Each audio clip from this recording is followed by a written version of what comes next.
মিডিয়াতে যারা এখন কাজ করছি তারা রেসপেক্ট জিনিসটা আসলে অনেক ক্ষেত্রে ভুলে যায়। অনেক বছর ধরে দেখিয়েছি আপু আমাদের যেটা আমার সামনে তো মোবাইল আছে যে আমরা মিডিয়াতে যারা এখন কাজ করছি তারা রেসপেক্ট জিনিসটা আসলে অনেক ক্ষেত্রে ভুলে যায়। সত্যিকার অর্থে সন্ধ্যাপুর সাথে আমি যখন চুক্তিবদ্ধ হলাম রাজু ভাইয়ের মাধ্যমে, আমার প্রথম যেদিন দেখা হয়েছে আমার খুবই ভালো লেগেছে। আপুর সাথে ভাইয়ার সাথে দেখা হয়েছে এবং এই ব্র্যান্ডটা অনেক বছর ধরে প্রতিষ্ঠিত। এখন যেহেতু ডিজিটাল মার্কেটিং এর যুগ তাই ওনারা হয়তো ডিজিটাল প্ল্যাটফর্মে এসেছে। এত বছর ওনাদের কোনো প্রমোশন দরকার হয়নি। শপার্স ডিজাইনার হাউস বাংলাদেশের সবাই এক নামে চিনে।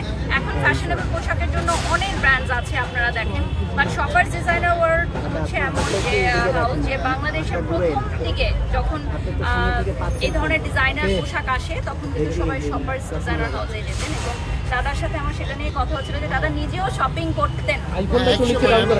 আর ওই সময় কিন্তু মেয়েরা খুব মানে এই সেক্টরটাতে খুবই মানে কম কাজ করতো, 3-4 জন আমরা ছিলাম। তো ওখান থেকে অনেকেই কিন্তু মানে চলে গিয়েছে, কিন্তু আমি এখনো উনি ধরে রাখতে পেরেছেন, এটা স্যালুট দেওয়ার মতো।